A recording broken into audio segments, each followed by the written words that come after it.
Nous te le demandons, Seigneur, au nom de Christ Jésus. Amen. Nous allons prendre nos Bibles dans l'évangile de Luc, au chapitre 10, et nous allons lire le verset 18. Luc 10, verset 18. Je vais lire pour nous tous. Je vais débuter au verset 17. Les 70 revinrent avec joie disant, « Seigneur, les démons même nous sont soumis en ton nom. » Jésus leur dit, « Je voyais Satan tomber du ciel comme un éclair. Voici, je vous ai donné le pouvoir de marcher sur les serpents et les scorpions et sur toute la puissance de l'ennemi, et rien ne pourra vous nuire. » Ce matin, nous allons nous entretenir sur le thème « Le combat spirituel ». Le combat spirituel en période de crise. Comment triompher? C'est à cette question que nous allons nous appesantir ce matin. En effet, nous avons été créés dans un contexte de guerre. Quand Dieu nous a créés, il nous a créés dans un contexte de guerre et pour la guerre spirituelle. Donc nous avons été créés dans un contexte de guerre et pour la guerre. Vous trouvez cela dans Genèse 2, le verset 15 où il est écrit « L'Éternel Dieu prit l'homme et le plaça dans le jardin d'Éden pour le cultiver et pour le garder. » Le verbe garder ici a la même racine qu'intercéder. Or, lorsqu'on parle de garder, ça évoque déjà un danger potentiel. Ça veut dire qu'il y avait déjà dans le jardin une probabilité d'un danger, d'une situation conflictuelle. Et l'idée même du combat est ressortie dans ce verbe « garder ». Il va placer l'homme dans le jardin avec deux buts. Celui de le développer, donc le cultiver, mais aussi celui de le garder, c'est-à-dire intercéder en faveur du jardin. Deuxièmement, quelle est la nature de notre combat? Notre combat est entre la vérité et le mensonge. Entre la réalité et la vérité. Voilà la nature du combat spirituel. Notre combat. Un combat entre la vérité et le mensonge. La vérité, c'est ce que le Seigneur avait dit à Adam. Et le mensonge, c'est ce que l'ennemi va dire à la femme. Nous trouvons cela dans Genèse 3, le verset 4. Alors le serpent dit à la femme, « Vous ne mourrez point. Mais Dieu sait que le jour où vous en mangerez, vos yeux s'ouvriront et vous serez comme des dieux connaissant le bien et le mal. » Vous voyez, c'est ça la nature du combat spirituel. Entre la vérité et le mensonge. La réalité et la vérité. Le mensonge, c'est tout ce que l'ennemi, vous voyez, nous insinue, nous suggère, et quand nous acceptons ce mensonge, la réalité autour de nous, voyez-vous, nous sommes vaincus. Et nous sommes actuellement dans un contexte de guerre. Quand vous voyez le monde actuel, c'est un monde où nous sommes dans le stress, où nous sommes en situation de guerre. Et malheureusement, beaucoup perdent.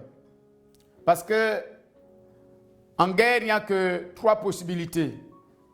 Soit tu sors vivant, indemne, sans être atteint. Soit tu meurs, soit tu sors blessé, touché. Et malheureusement, vous allez constater avec moi que la plupart meurent au combat et d'autres sortent blessés. Rares sont ceux qui sortent indemnes sans être touchés par l'ennemi. Et ce qui est triste dans le constat que nous faisons, et certainement que vous faites aussi avec moi, c'est que la majorité des chrétiens nés de nouveau sont dans la défaite. Ils sont dans la défaite et la frustration. Pourquoi ils sont là dans la défaite et la frustration? Parce qu'ils ignorent d'abord la nature, la réalité du combat spirituel. Donc quand ils sont attaqués, ils sont scandalisés par les attaques qu'ils reçoivent. Parce que c'est comme si la Bible avait dit que quand vous êtes devenu chrétien, vous ne serez plus attaqué. Si c'était le cas, on n'aurait jamais parlé des armes spirituelles. Mais la Bible, c'est un livre vrai. La Bible nous parle du combat, de la réalité du combat. Ça, c'est très clair dans la parole de Dieu. Donc, je disais que la plupart des chrétiens, comme ils font fi, ils nient le combat spirituel, la nature du combat spirituel. Malheureusement, ils sont frustrés. Et il y a même d'autres qui disent, non, quand j'étais païen, j'étais mieux.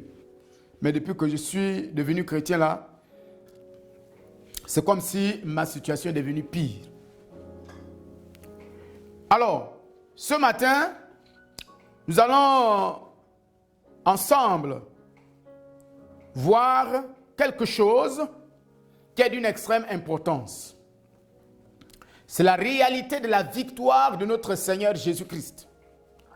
Parce que voyez-vous, si vous n'êtes pas conscient que la victoire de Christ, c'est quelque chose de parfaitement accompli, il vous serait difficile, quelle que soit votre bonne volonté, quelles que soient vos stratégies de combat spirituel, quelles que soient vos méthodes de combat spirituel, vous n'aurez jamais de victoire. Parce que la victoire vient avec la compréhension de l'œuvre de Christ. C'est pourquoi ce matin, nous allons voir comment nous pouvons mener, voyez, avec brio ce combat auquel nous sommes confrontés tous les jours. Et nous allons regarder ensemble les 3 niveaux du combat. Les 3 niveaux du combat.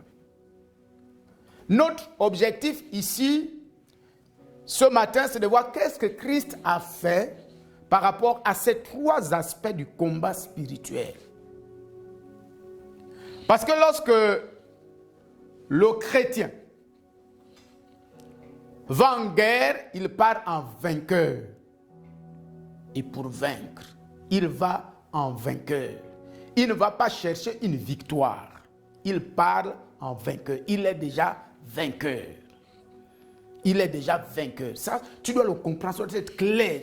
Quand tu vas au combat spirituel, sache que tu es déjà vainqueur. Quand une situation de guerre, de conflit, d'épreuve se présente devant toi, cette situation se présente devant un victorieux, devant un vainqueur que tu es.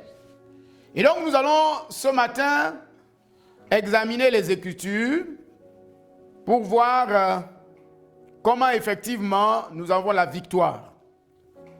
Et le premier élément, c'est que le diable est un ennemi vaincu. Le diable est un ennemi vaincu. Je ne vais pas chercher à le vaincre. Il est déjà vaincu. Et c'est ce que la Bible nous dit. Jésus dit ici, dans le passage que nous avons lu, il dit, je voyais Satan tomber du ciel comme un éclair. Et voyez-vous, Jésus le déclare avant sa mort. Avant sa mort, Jésus parle déjà de sa victoire sur le diable. Comme un fait. comme quelque chose déjà de réalisé. Il dit, je voyais. Parce que les disciples n'avaient jamais vu ça de toute leur vie. Ils ont vu les démons les fuir, quitter les corps, juste par leur présence.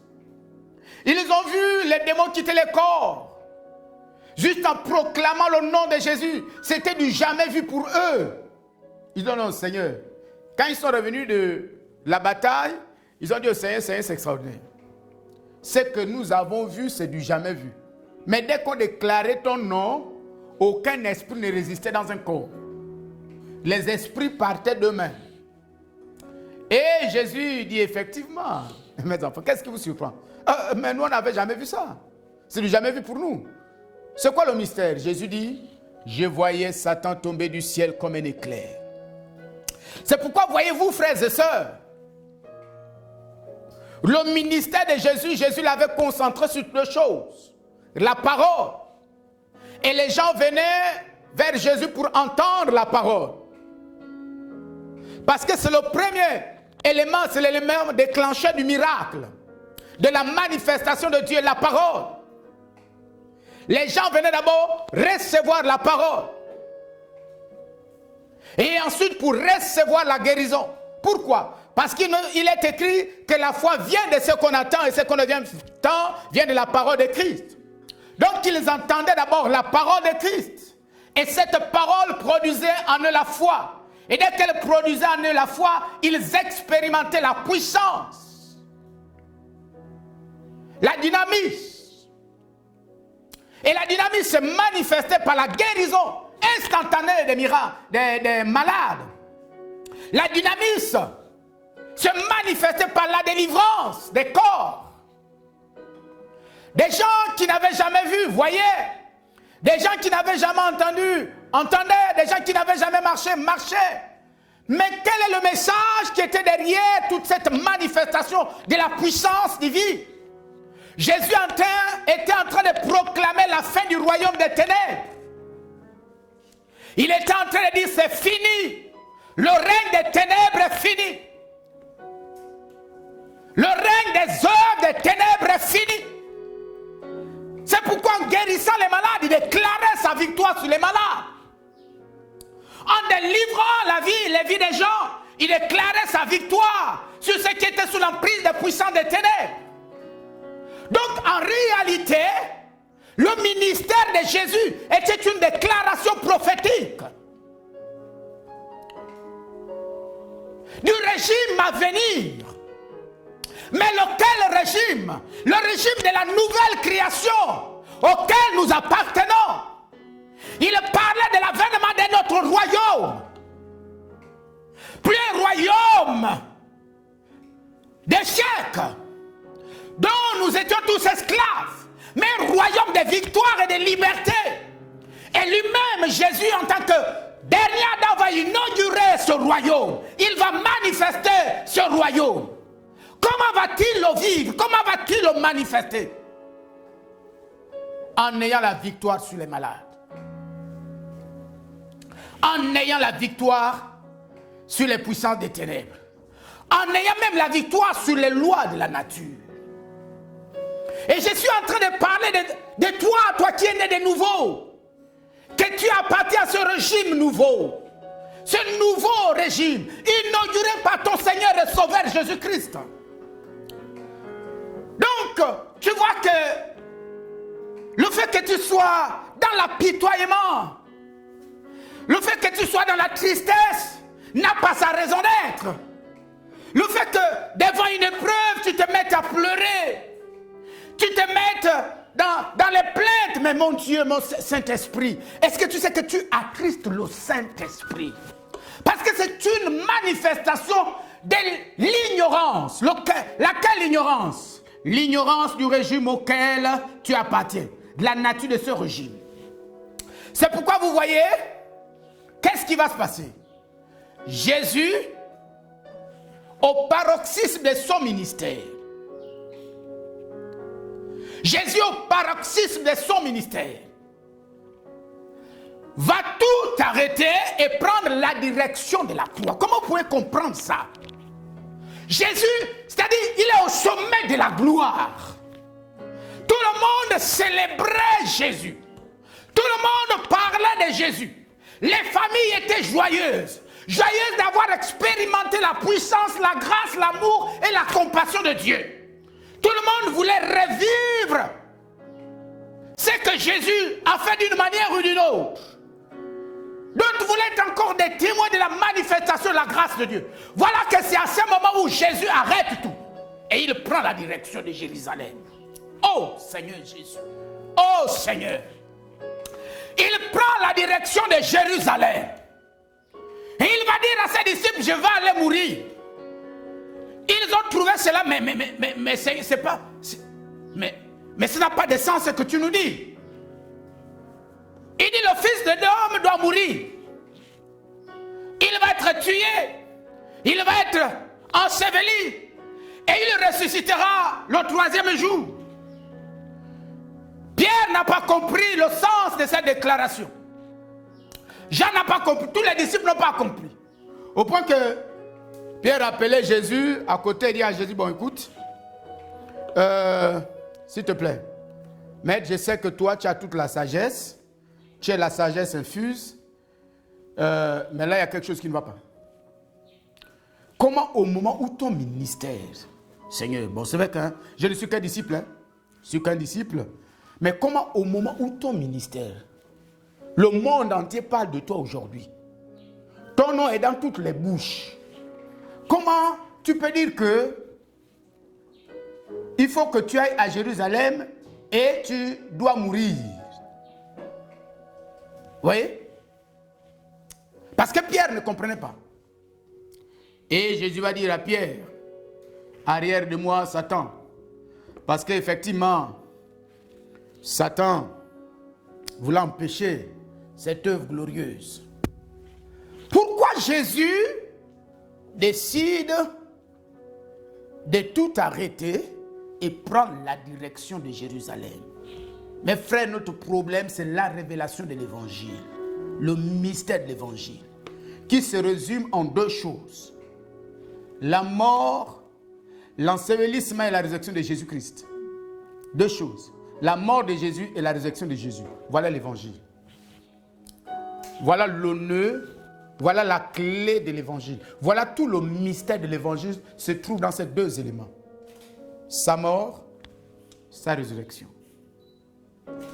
Or, ce sont ces 2 choses qui sont difficiles à comprendre. Et c'est ce nœud-là que la plupart des chrétiens n'ont pas laissé le Saint-Esprit leur révéler.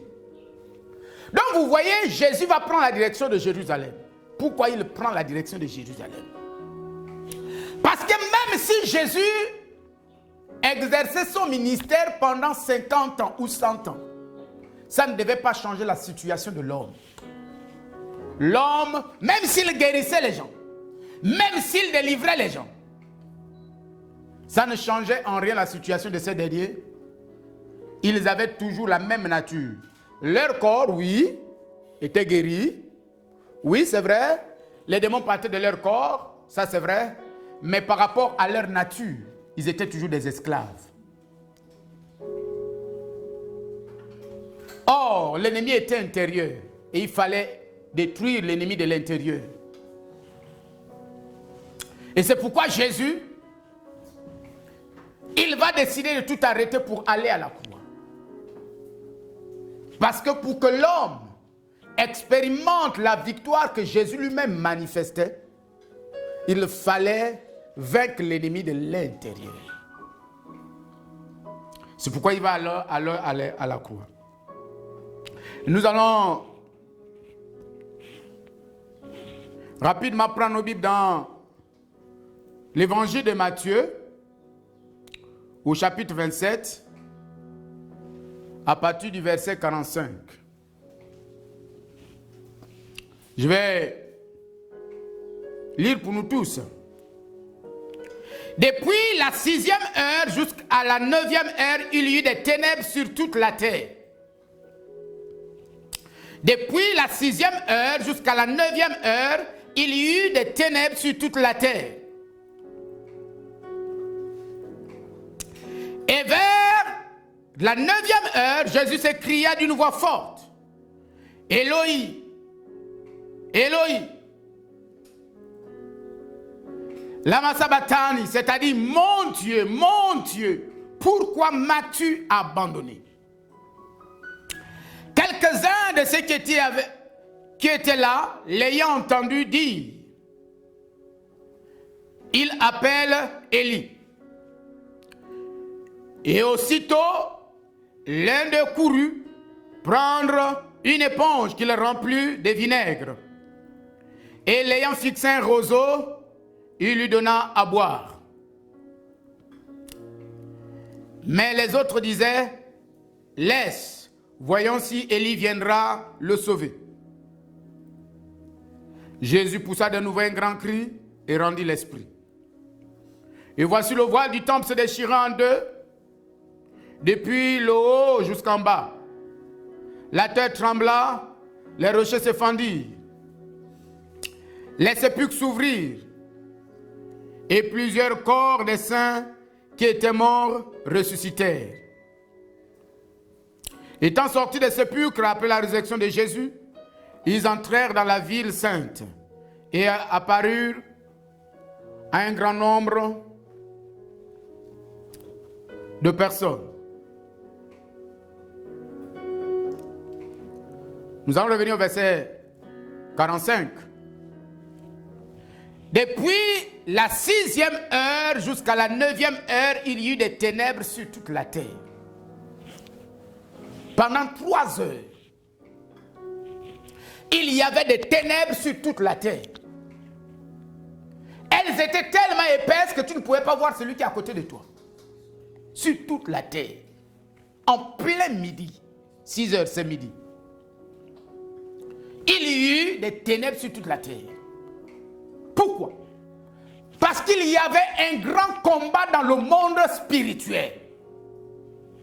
C'est pendant cette période que Christ était en train de détruire les œuvres des ténèbres. Selon qu'il est écrit que Jésus-Christ, à la croix, il est venu détruire les œuvres du diable. Vous savez, la 6e heure, c'est l'heure du combat spirituel. La 6e heure. Et à la 6e heure, pendant 3 heures, le monde des ténèbres, les ténèbres qui sont dans les cieux, les ténèbres qui sont sous la terre, les ténèbres qui sont dans les eaux, les ténèbres qui sont dans l'air. Pendant 3 heures, toutes ces ténèbres se sont liguées contre Jésus.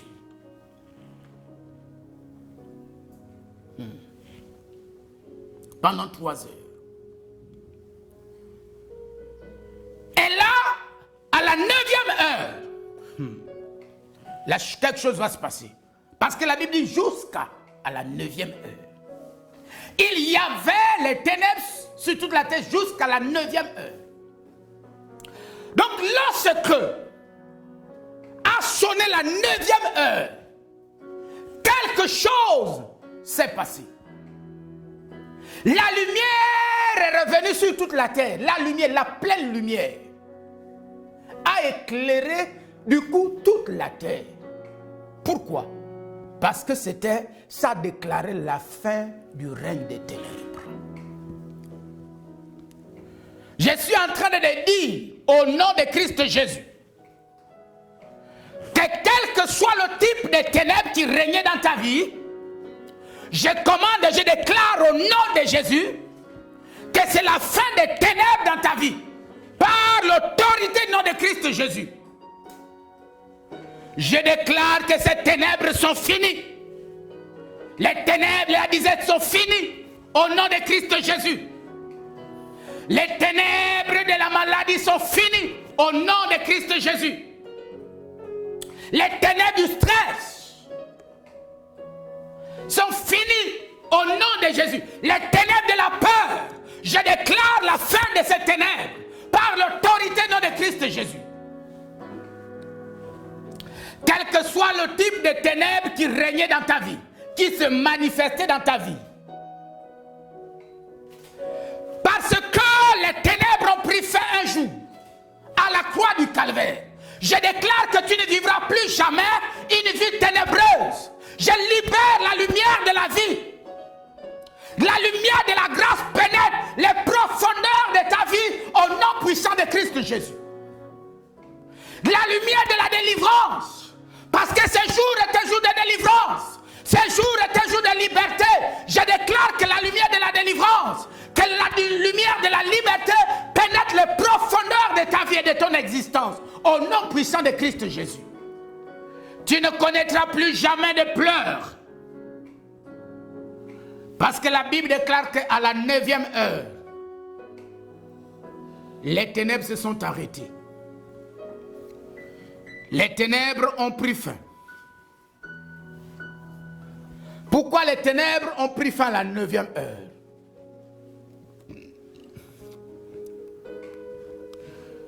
Parce que, voyez-vous, il y a quelque chose d'extraordinaire à la 9e heure.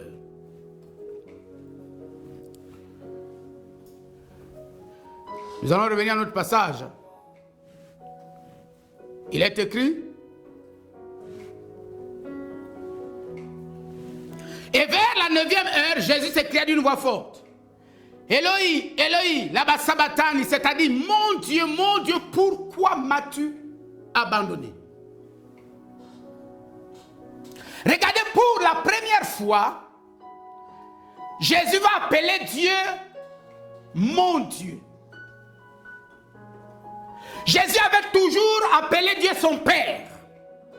Mais là, pour la première fois, Jésus va dire mon Dieu.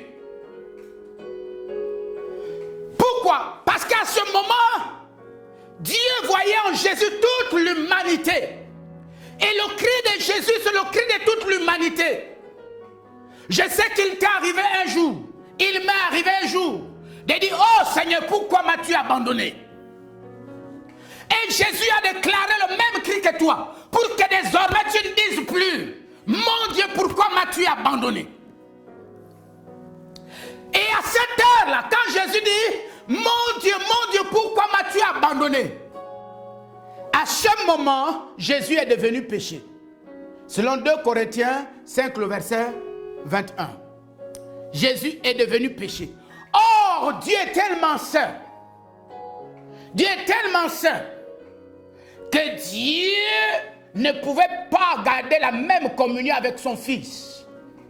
Parce qu'il voyait son Fils la nature du péché. Dieu l'a fait devenir péché.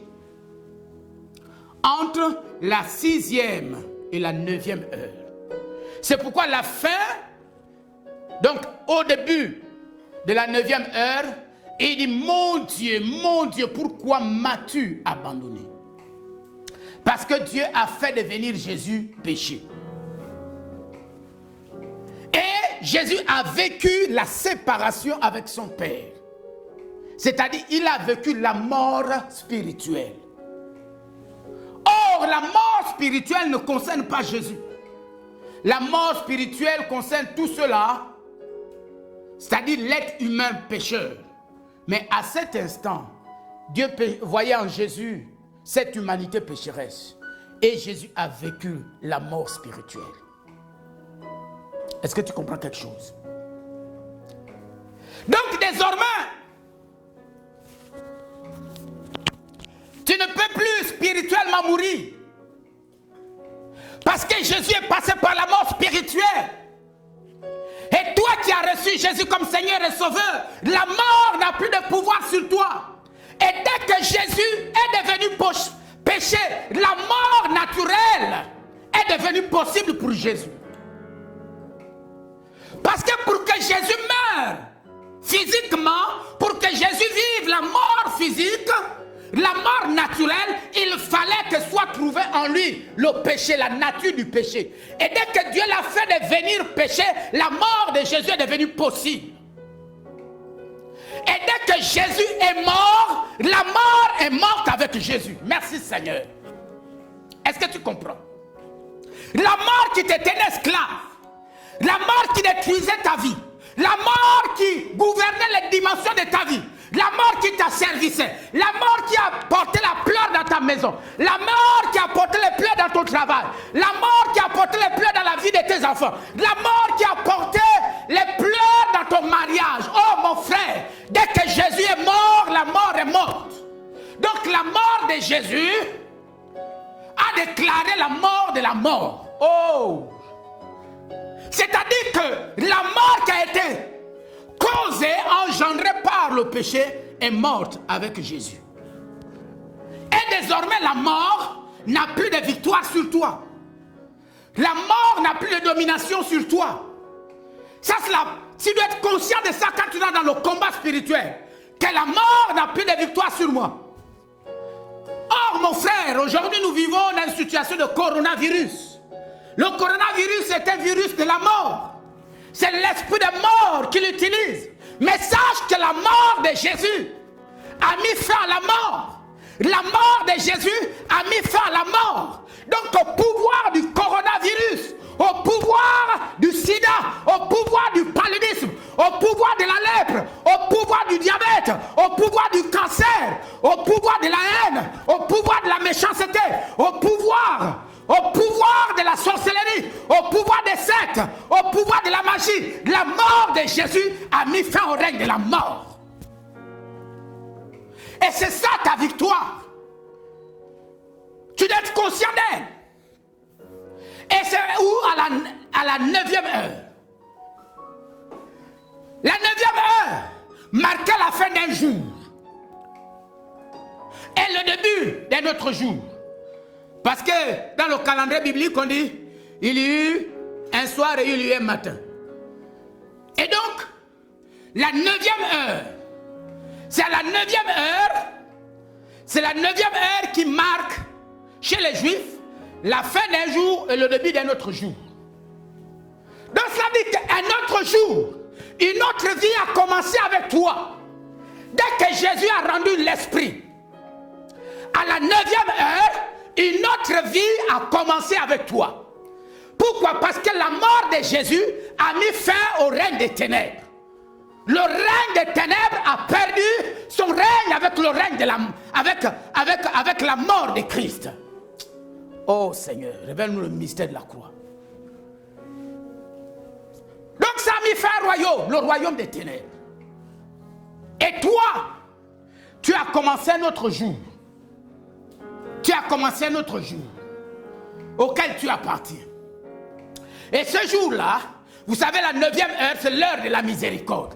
La manifestation de la miséricorde de Dieu. La manifestation de la compassion de Dieu. Or, le mot compassion veut dire souffrir avec. Ça dit que c'est la 9e heure que Dieu a ressenti la douleur. Il a souffert ce que nous souffrons. Il a ressenti dans son être, dans son cœur, dans son être le plus profond, ce que le diable a causé comme mal en nous. Dès que le cri de son fils est sorti de sa bouche, à la 9e heure, la miséricorde de Dieu fut saisie par le cri de son fils. Parce que Dieu dans son cœur, Dieu dans son être a senti la profonde misère, la profonde souffrance que nous causait le péché, que nous causait la mort, que nous causait le diable, que nous causait les sorciers, que nous causait les puissances des ténèbres. Et c'est pourquoi la 9e heure, au nom de Jésus, les ténèbres ont perdu leur règne. Le diable a perdu son règne. Les démons ont perdu leur règne. La sorcellerie a perdu son règne. La maladie a perdu son règne. Les échecs ont perdu leur règne. Au nom de Christ Jésus, je déclare que tu es dans ta 9e heure. Tu es dans ta 9e heure. Tu es dans ta 9e heure. Et désormais, le règne, le royaume dans lequel tu appartiens est un royaume de liberté, est un royaume de délivrance, est un royaume de victoire. C'est un royaume de victoire. C'est un royaume de victoire. Parce que rien de ce qui est de l'ancien royaume ne peut y entrer à la 9e heure. Et tu es de la 9e heure. C'est ça la conscience de ta victoire. Parce que Jésus est mort à la 9e heure. Vous savez, à la 9e heure, quand les Juifs ont offert l'agneau, à la 9e heure, l'ange de la mort s'est levé. Et il a frappé tous les premiers-nés d'Égypte. À la 9e heure. Et tout de suite, ils ont acclamé, célébré leur liberté. À la 9e heure, les prophètes de Baal, qui avaient régné pendant longtemps, en Israël, à la 9e heure, donc Élie s'est levé, a offert son sacrifice à la 9e heure. Ça a mis fin au règne des prophètes de Baal. Je déclare au nom de Jésus que le règne des prophètes de Baal, le règne des mensonges, le règne de la manipulation prend fin dans ta vie au nom de Christ Jésus. Oh, merci Seigneur. À la 9e heure. Parce que le diable a été vaincu à la 9e heure. Et donc c'est ta victoire en Christ. Et c'est ça qui doit animer, propulser ta foi. Quand tu es dans une situation de combat spirituel. Alors, comme, ça veut dire quoi? Cela veut dire que la croix parle d'un royaume et la résurrection parle d'un autre royaume. La croix parle de la fin du premier royaume auquel tu appartenais. Le royaume des ténèbres, le royaume du diable, le royaume du péché, avec toutes ses conséquences, donc la mort et tout ce qui est autour de la mort. Ça, c'est l'œuvre de la croix. La croix a mis fin à ce royaume. Et tout ce qui était de ce royaume fut enseveli avec Christ. La résurrection parle, c'est ça la profondeur même du baptême. Tu vois, quand on te prend et on te plonge, on est en train de déclarer la fin du royaume, du premier royaume auquel tu appartenais. Quand tu sors, on est en train de parler de l'avènement d'un nouveau royaume, le royaume de victoire. Et c'est à ce royaume que toi tu appartiens. C'est pourquoi, quelles que soient les situations, quels que soient les tumultes, quels que soient les troubles, sois en paix, sois dans le repos. Pourquoi? Parce que la mort de Christ a mis fin au règne de la mort. La mort de Christ a mis fin au règne du péché et des puissances des ténèbres. Alors, ça veut dire quoi? Ça veut dire alors que toi, tu n'opères pas à partir du royaume qui a été crucifié à la croix. Oh, merci Seigneur. Notre problème, c'est un problème de position spirituelle. Quand tu rentres dans le combat, tu rentres à partir de quel royaume? Est-ce que tu agis de l'intérieur du royaume des ténèbres ou tu agis en étant dans notre royaume? Lequel royaume? Le royaume de la résurrection de Jésus. Toi, tu n'agis pas à partir du royaume qui a été crucifié à la croix. Toi, tu agis à partir du royaume qui a commencé avec la résurrection de Jésus. Et c'est ça le mystère de ta victoire, frère. C'est ça la puissance de la croix de Christ. Paul dit, il se glorifie d'une seule chose. Laquelle chose? Il se glorifie de la crucifixion de Jésus, il se glorifie de la croix de Jésus. Parce qu'il sait que sa victoire n'est pas dans la puissance de ses prières, n'est pas dans la puissance de son jeûne, n'est pas dans le fait qu'il est connu et lu tout le Nouveau Testament. Mais sa victoire est dans la puissance de l'œuvre de la croix. Parce que l'œuvre de la croix a mis fin au royaume. Et lui n'appartient plus à ce royaume, il appartient à notre royaume, le royaume supérieur. Toi, tu agis à partir du royaume supérieur. Et tu agis avec la victoire de celui qui a vaincu Jésus-Christ. Je déclare au nom de Jésus qu'à partir de ce jour, aucune force, aucune situation ne tiendra devant toi. Tu régneras au nom de Jésus. Le règne va se manifester dans tous les domaines. À chaque fois que tu es devant une circonstance, ton règne, c'est-à-dire ce que tu es, le gouvernement qui est en toi, manifestera toujours la victoire. C'est ça, à la 9e heure. À la 9e heure. À la 9e heure. Le royaume des ténèbres a pris fin.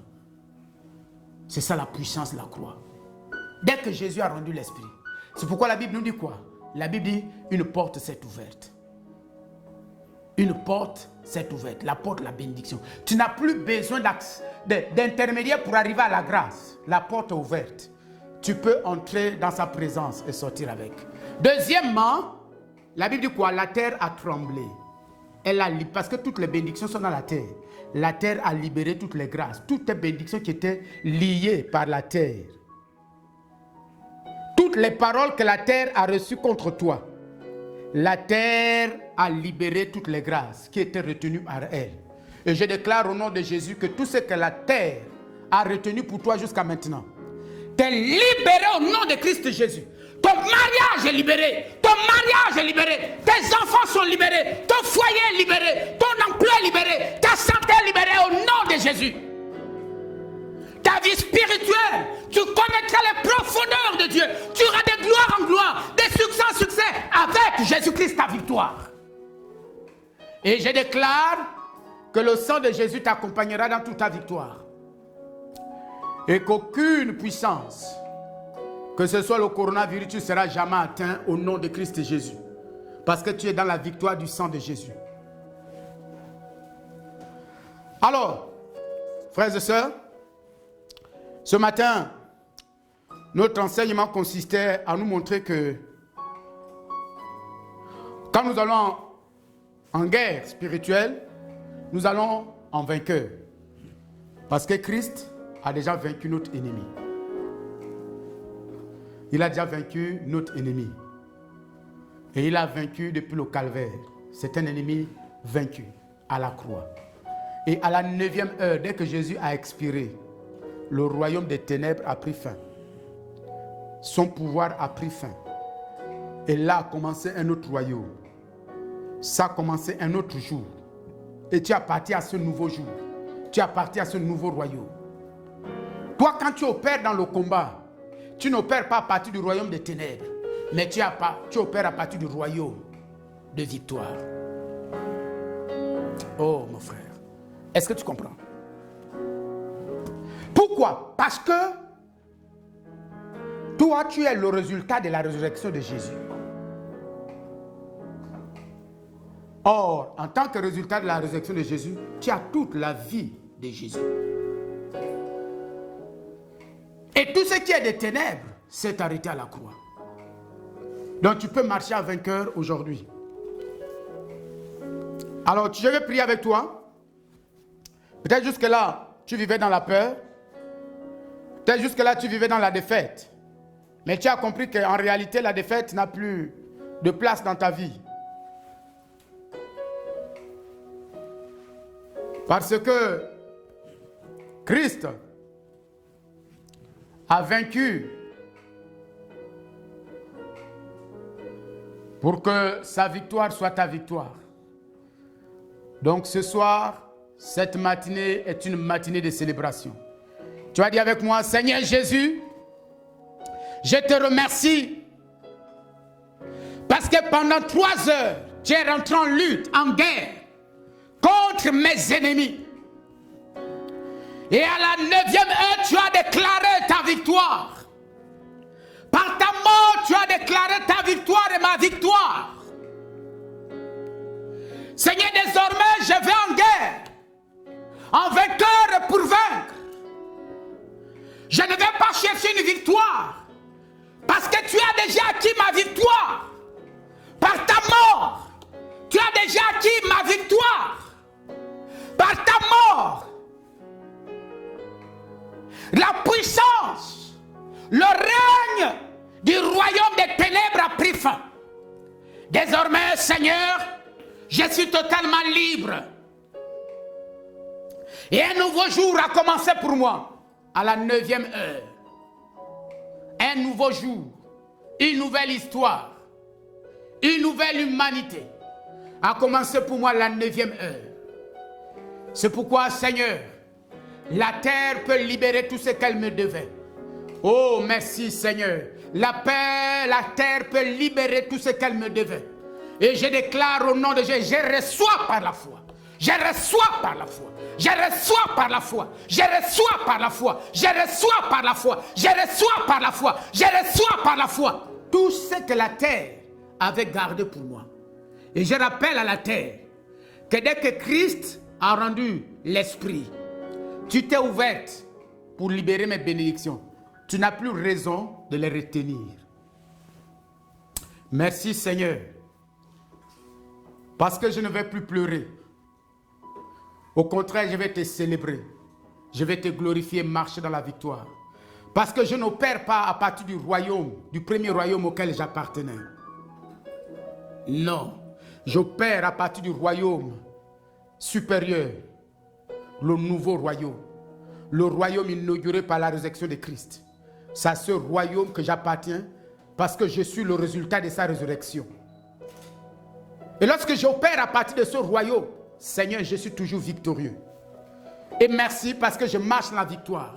Et le sang de Christ est ma protection et ma victoire. Je te bénis au nom de Christ Jésus. Amen. Merci, bon dimanche à tous. Que Dieu vous bénisse. Et nous allons nous retrouver jeudi à notre émission, l'heure du miracle. Mercredi, à 16h, nous allons nous retrouver à notre émission, l'heure du miracle. Soyez bénis, bon dimanche à tous.